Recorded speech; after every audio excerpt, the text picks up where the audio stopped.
यीशु मसीह के नाम से सबको जय मसीह की। आज का वचन है मत्ती रचित सुसमाचार, उसका 6 अध्याय 7 वचन। प्रार्थना करते समय अन्य जातियों के समान बकबक ना करो, क्योंकि वे समझते हैं कि उनके बहुत बोलने से उनकी सुनी जाएगी। मेरे प्रियो, यहाँ पर प्रभु यीशु मसीह पहाड़ी उपदेश जो पवित्र वचन में कहला जाते हैं, उस पहाड़ी उपदेश में, यानी कि सबसे पहला उपदेश प्रभु यीशु मसीह का उपदेश मत्ती रचित सुसमाचार में भाग लिया गया है। वो बहुत हाईलाइट है। पहाड़ी उपदेश में जो है परमेश्वर का जो प्रचार है, परमेश्वर के जो उपदेश है, वो बहुत अच्छी तरह से मत्ती जो है लिखा हुआ है। मत्ती जो इस किताब के लेखक था, उन्होंने परमेश्वर के आत्मा के द्वारा लिखा है। ये पहाड़ी उपदेश जो है बहुत ही रुचिपूर्ण है, स्वादिष्ट कह सकते हैं, बहुत अच्छा लगता है। उसमें हर आत्मिक क्रिया के विषय में परमेश्वर प्रभु यीशु समझाते हुए यहाँ पर हम देख सकते हैं। इस पहाड़ी उपदेश में, पहाड़ी उपदेश यीशु मसीह के जो उपदेश है, गलील में एक पहाड़ के ऊपर परमेश्वर चढ़कर उपदेश किया। उस समय बहुत सारे लोग इकट्ठे हुए थे, बहुत सारे जन उस उपदेश को सुनते थे। मेरे प्रियो, उस वचनों को, उस उपदेश को हम मत्ती रचित सुसमाचार 5 अध्याय से लेकर 7 अध्याय तक हम देख सकते हैं। उसमें हर आत्मिक क्रिया के विषय में, यानी कि प्रार्थना, उपवास और माफ करना, शत्रुओं से प्रेम किस तरह करना, शपथ खाना कि नहीं खाना, व्यभिचार के बारे में और तलाक के विषय में, दान के विषय में, परमेश्वर के और हम कैसे हैं, किस तरह है, कौन है, किस तरह हमें होना चाहिए, क्रोध और हत्या के विषय में, व्यवस्था के बारे में, पुराना नियम के विषय में जो 10 आज्ञाएं हैं, उसका विवरण भी परमेश्वर प्रभु यीशु यहाँ पर दिया हुआ है। स्वर्गीय धन क्या है, शरीर की ज्योति क्या है, परमेश्वर का धन क्या है, प्रार्थना किस तरह हमें करना चाहिए, हम किस मार्ग में चलना चाहिए, हमें किसी भी परमेश्वर के दास को कैसे हम पहचान सकते हैं, सारा माध्यम हमें परमेश्वर प्रभु यीशु इस उपदेश में समझाते हैं। हम बुद्धिमान व्यक्ति बनने से हम किस तरह रहेंगे, ये सब कुछ परमेश्वर प्रभु यीशु हमें समझाया है। इस वचनों में हम देख सकते हैं।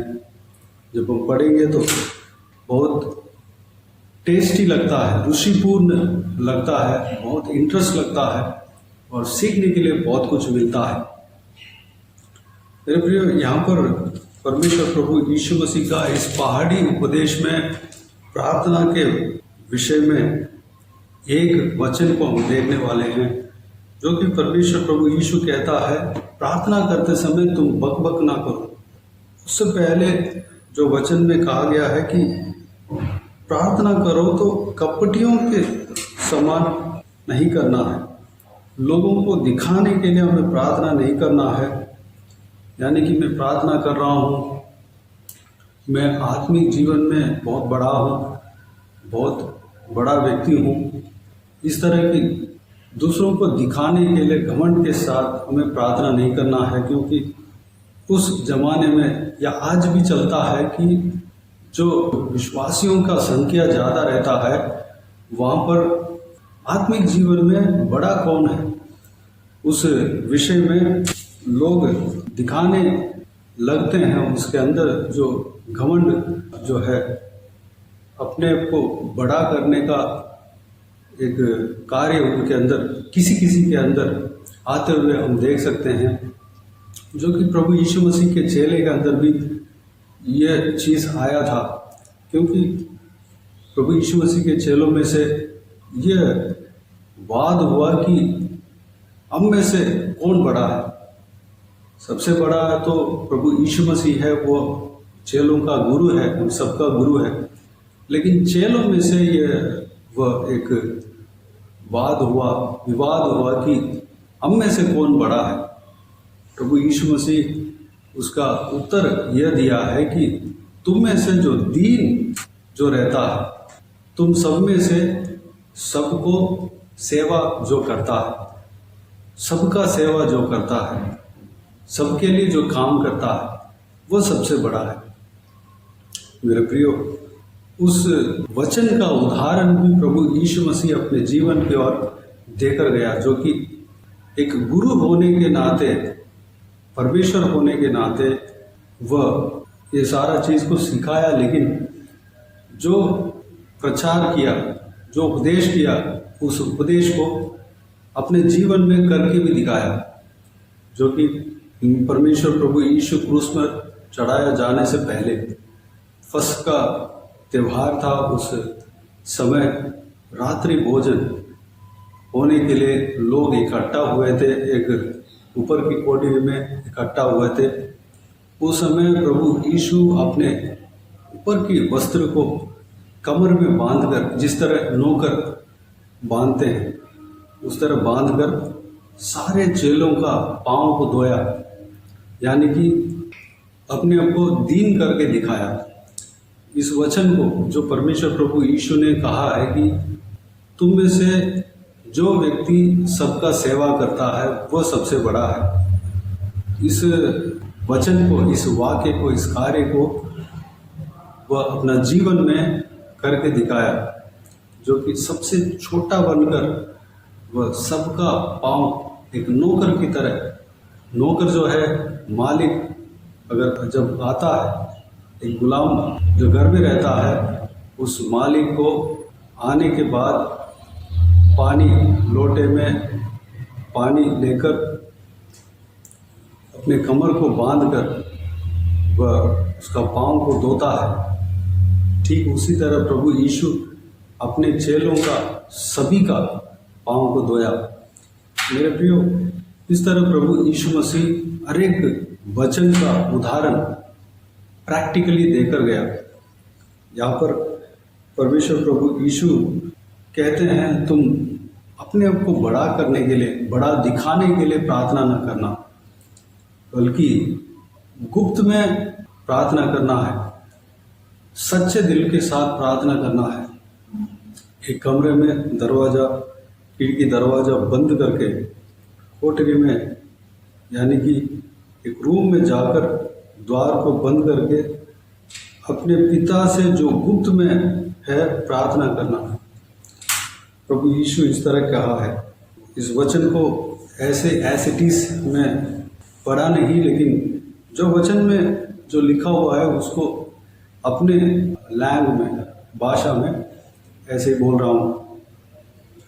हमें गुप्त रीति से प्रार्थना करना है। गुप्त में यानी कि मन ही मन भी प्रार्थना कर सकते हैं। हम साइलेंट मोड में भी, सिर्फ ओठ हिलता है उस तरह भी हमें प्रार्थना कर सकते हैं। हम प्रार्थना कर सकते हैं और चिल्ला कर भी हम प्रार्थना कर सकते हैं। उसके लिए नहीं कहा, लेकिन हम सच्चे दिल के साथ गुप्त में, यानी कि किसी को दिखाना नहीं कि मैं आत्मिक रीति से बहुत बड़ा बन गया, मैं सबसे बड़ा हूँ, इस तरह हमें नहीं दिखाना है, बल्कि हमें दीन करना है, नम्र करना है और सच्चे दिल के साथ परमेश्वर से प्रार्थना करना है। अगर कोठरी नहीं है तो भी एक अलग से जगह पर जाकर, यानी कि किसी का घर में एक ही कमरा होगा, एक कोने में जाकर या जहाँ भी हैं घुटने टेक कर हम अकेले में प्रार्थना करना है। जो कि हमारे सोच ये रहना चाहिए, मैं परमेश्वर से प्रार्थना कर रहा हूँ, बस यही होना चाहिए, मैं परमेश्वर से बात कर रहा हूँ। लोगों को दिखाने के लिए, अपने घर वालों को या अड़ोस पड़ोस के लोगों को ये दिखाने के लिए नहीं करना है कि मैं आत्मिक जीवन में हूँ, मतलब मैं आत्मिक जीवन में बहुत मुक्ति पा चुका हूँ, बहुत बड़ा हूँ, इस तरह हमें नहीं दिखाना है। हम जैसे हैं वैसे ही हमें रहना चाहिए। जो दौड़ है हमारे लिए जो नियुक्त किया है उस रफ्तार में हमें चलना चाहिए। हम अपने आप को बड़ा दिखाने का आवश्यकता नहीं है। बड़ा दिखाकर हम कुछ नहीं पा सकते। हम अपने लेवल में जो परमेश्वर ने नियुक्त किया है, सच्चे दिल से खुले मन से परमेश्वर से प्रार्थना करना है। बक बक नहीं करना है, यानी कि बहुत ज़्यादा बोलने से परमेश्वर समझेगा, इस तरह की परमेश्वर सुनेगा, इस तरह समझकर हमें प्रार्थना नहीं करना है। हम प्रार्थना करने से पहले ही हमारे बातों को समझता है।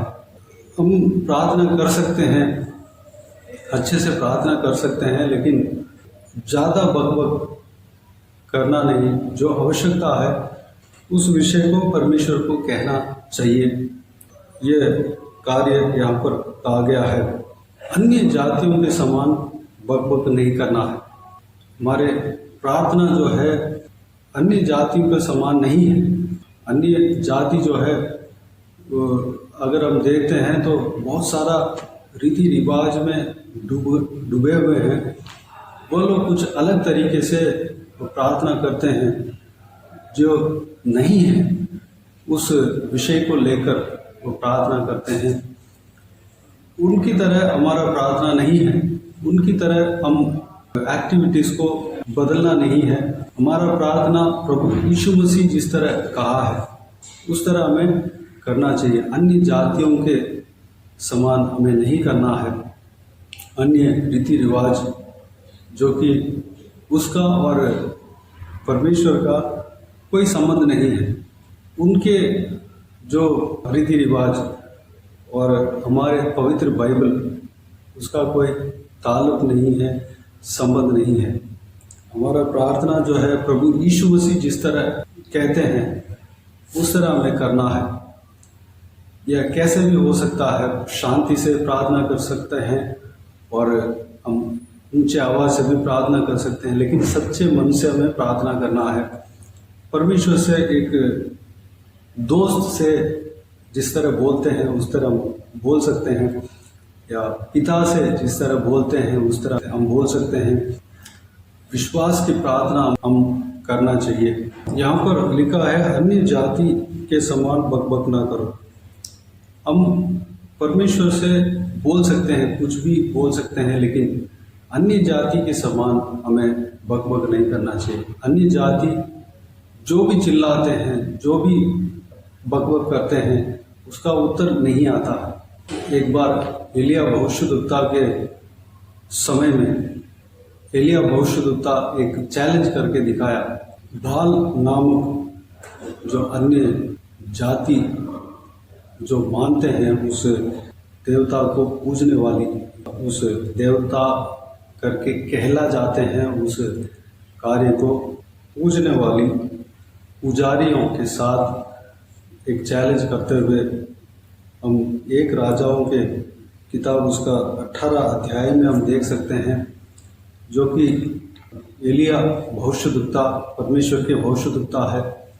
वह एक बलि को, वेदी को बनाकर उसके ऊपर बलि को रखवाता है और बाल के पुजारी जो अन्य जाति थे, अन्य जातियों का पुजारी थे, जो नहीं है उसको पूजने वाले थे और उसका पुजारी थे, उनके साथ एक चैलेंज किया कि अगर बाल देवता सच्चा परमेश्वर है तो तुम पुकारो और ऊपर से आग बरसाएगी और इस बलि को भस्म करेगी। इस तरह एलिया भविष्यद्वक्ता चैलेंज किया, शर्त लगाया। वो लोग जो है सुबह से लेकर शाम तक बहुत कुछ कर रहे थे, अपने आप को पीट रहे थे, मार रहे थे। उस विषय को हम राजाओं के पहला किताब, पुराना नियम में राजाओं के पहला किताब, उसका 18 अध्याय 26 वचन से हम देख सकते हैं। तब उन्होंने उस बछड़े को जो उन्हें दिया गया था लेकर तैयार किया और भोर से लेकर दोपहर तक वह यह कहकर बाल से प्रार्थना करते रहे, हे बाल हमारी सुन, हे बाल हमारी सुन। परंतु न कोई शब्द और न कोई उत्तर देने वाला हुआ। तब वे अपनी बनाई हुई वेदी पर उछलने कूदने लगे। 27 वचन में, दोपहर को एलिया ने यह कहकर उनका ठट्ठा किया, ऊंचे शब्द से पुकारो, वह तो देवता है, वह तो ध्यान लगाए होगा या कहीं गया होगा या यात्रा में होगा, या हो सकता है कि सोता हो और उसे जगाना चाहिए। 28 वचन में, और उन्होंने बड़े शब्द से पुकार के अपनी रीति के अनुसार छुरियों और बर्छियों से अपने अपने को यहाँ तक घायल किया कि लहू लुहान हो गए। 29वां वचन, वे दोपहर भर ही क्या वर भेंट चढ़ाने के समय तक नबूवत करते रहे, परंतु कोई शब्द सुन न पड़ा और न तो किसी ने उत्तर दिया और न कान लगाया। मेरे प्रियो, यहाँ पर जो नहीं है, एक नाम उसको रखकर उसके लिए पुजारी बने थे, वह लोग उस नाम को पुकार रहे थे, हे बाल हमारी सुन, इस तरह करके पुकार रहे थे, चिल्ला रहे थे, कूद रहे थे, नाच रहे थे और अपने आप को घायल कर रहे थे। छुरियों और बर्छियों से लेकर अपने आप को घायल करके लहूलुहान हो रहे थे। मेरे प्रियो, इस तरह हमें परमेश्वर से प्रार्थना करने का आवश्यकता नहीं है।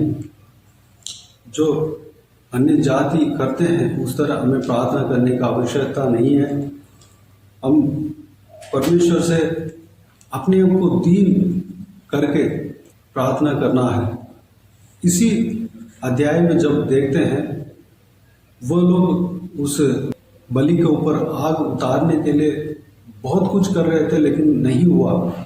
लेकिन एलिया भविष्यद्वक्ता उसके ऊपर पानी डालकर, उसके चारों तरफ पानी है, पानी जिस जगह पे है वहाँ पर आग नहीं पकड़ेगा, तब भी वह पानी जानबूझकर डलवा कर सिंपली एक प्रार्थना किया। उस वचन को हम इसी अध्याय में 36 वचन में हम देख सकते हैं। फिर भेंट चढ़ाने के समय एलिया नबी समीप जाकर कहने लगा, हे अब्राहम, इसहाक और इज़राइल के परमेश्वर यहोवा, आज ये प्रकट कर कि इज़राइल में तू ही परमेश्वर है और मैं तेरा दास हूँ और मैंने ये सब काम तुझसे वचन पाकर किए हैं। 37वां वचन, हे यहोवा मेरी सुन कि लोग जान लें कि हे यहोवा तू ही परमेश्वर है और तू ही उनका मन लौटा लेता है। इस तरह प्रार्थना किया, बिल्कुल सिंपली प्रार्थना किया, एक एड्रेस के साथ परमेश्वर के नाम को पुकार कर, यहोवा परमेश्वर के नाम को पुकार कर प्रार्थना किया। वहाँ पर आग बरसा, इतने में ही आग बरसा और उस बलि को भस्म कर डाला। होम बलि को लकड़ी और पत्थरों और धूली समेत भस्म कर दिया और चारों तरफ गड़े में जो जल थे उसको भी सुखा दिया। मेरे प्रियो, इस तरह परमेश्वर ने कार्य किया। हम अन्य जातियों के समान हम अपने आप को चोट नहीं पहुंचाना है, बकबक नहीं करना है। बकबक उतना करने का कोई आवश्यकता नहीं है। हम जिस तरह एलिया भविष्यद्वक्ता ने प्रार्थना किया, हम वैसे कर सकते हैं। हम अपने पूरे बल से प्रार्थना कर सकते हैं, पूरे मन के साथ हम प्रार्थना कर सकते हैं। कैसे भी हम प्रार्थना कर सकते हैं, लेकिन हम सच्चे दिल से प्रार्थना करना है। अन्य जातियों के समान नहीं, लेकिन परमेश्वर के वचन के अनुसार हमें प्रार्थना करना है। एलिया भविष्यद्वक्ता किस तरह प्रार्थना करते हैं उस विषय को जो नया नियम में कहा गया है, गिड़गिड़ाकर प्रार्थना करता था, यानी कि परमेश्वर के प्रति भय उनके अंदर था। इस विषय को हम कल के दिन में मनन करेंगे। तो आइए हम प्रार्थना करें।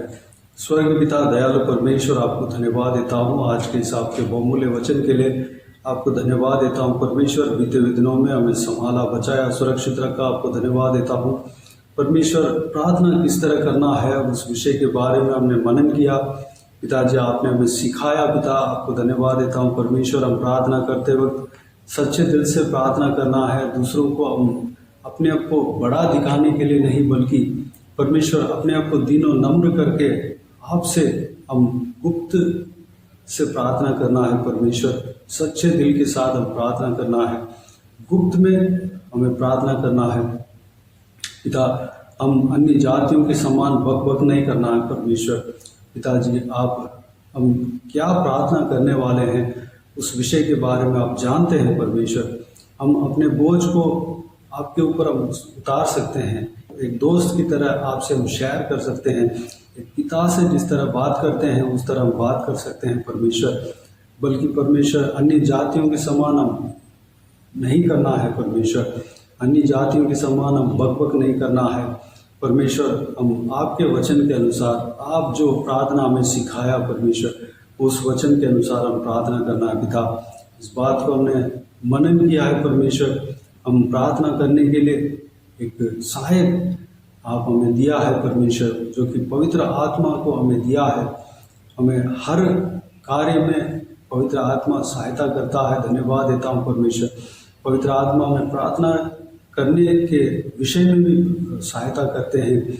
आपको धन्यवाद देता हूँ, क्योंकि पवित्र आत्मा आपके मन को जानता है परमेश्वर, क्योंकि वह आपके आत्मा है पिता। आप जो प्रार्थना चाहते हैं उस प्रार्थना को हालेलुया हमसे करवाएंगे। आपको धन्यवाद देता हूँ। पवित्र आत्मा का सहायता से हम प्रार्थना करने के लिए अनुग्रह देना। बाकी सारे बातों को आपके हाथों में सौंपते हैं पिता। आपके वचन जो कहता है परमेश्वर, हम बक बक न करने पाए, बल्कि हालेलुया हम जैसे आप प्रार्थना करने के लिए सिखाया है परमेश्वर, उस तरह हम प्रार्थना करने पाए। अनुग्रह देना, प्रार्थना का अभिषेक से हमें भरना परमेश्वर, गुप्त में हम प्रार्थना करने पाए। हालेलुया, आप जो गुप्त में हो परमेश्वर, आपसे हम प्रार्थना करने पाए परमेश्वर। धन्यवाद देता हूँ पिता। हालेलुया, धन्यवाद। बाकी सारे बातों को आपके हाथों में सौंपते हैं परमेश्वर। जैसे आप एक्सेप्ट करते हैं पिता, उस तरह हम प्रार्थना करने पाए। अनुग्रह देना। हालेलुया, सारा बातों को आपके हाथों में सौंपते हैं। हालेलुया, जो कोई भी जन इस वीडियो को देख रहे हैं, सुन रहे हैं, सभी का जीवन में कार्य करना, किसी को भी कोई भी कमी घटी ना होने देना, भरपूर आशीष देना। कोई भी जन बीमार हो उनको आपके हाथों में सौंपते हैं, उन्हें छूना, चंगा करना, प्रभु यीशु मसीह के नाम से चंगा होने पाए। अगर किसी को दुख हो, तकलीफ हो, सारा दुख तकलीफ को दूर करना, परेशानी को दूर करना, आंसू को पहुँचना। जो भी जन जहाँ कहीं भी जाते आते उनके संग रहना, सुरक्षित रखना। महिलाओं को आपके हाथों में सौंपते हैं, छोटे बच्चों को आपके हाथों में सौंपते हैं, बुजुर्ग व्यक्तियों को आपके हाथों में सौंपते हैं। सभी को सुरक्षित रखना, संभालना, आपके लहू से छिपाना पिता। हर एक के संग रहना परमेश्वर। जो कोई भी जन जो कुछ भी प्रार्थना का विषय रखा है परमेश्वर, सबका उत्तर देना पिता। हालेलुया, जो कोई भी जन जो काम कर रहे हैं सारे कामों में आशीष देना पिता। धन्यवाद। बाकी सारे बातों को आपके हाथों में सौंपते हैं। सारा आदर, महिमा, जलाल आपको मिलते रहे। सारा दुआ प्रार्थना को प्रभु यीशु मसीह के नाम से मांगते हैं, सुन और ग्रहण कर। आमीन आमीन। प्रभु यीशु मसीह के नाम से प्रभु यीशु मसीह का आशीष और अनुग्रह हम सभी के ऊपर बने रहे। आमीन आमीन। मेरे प्रिय, इस चैनल को सब्सक्राइब करें और शेयर करें। अगर किसी को भी प्रार्थना का विषय हो तो डिस्क्रिप्शन में दिए हुए नंबर पर कॉल करके प्रार्थना करा सकते हैं। हम आपके लिए प्रार्थना करेंगे। आप अपने व्यक्तिगत प्रार्थना में हमारे लिए प्रार्थना कीजिए। इस सेवकाई के लिए, सेवकाई का उन्नति के लिए, सेवकाई में जुड़े हुए हर एक जन के लिए, हर एक आत्मिक उन्नति के लिए, तरक्की के लिए, आत्मिक आशीष के लिए, संसारिक आशीष के लिए, पारिवारिक आशीष के लिए प्रार्थना करें।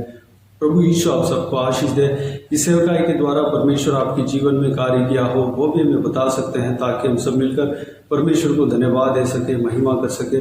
प्रभु यीशु आप सबको आशीष दे। आमीन आमीन।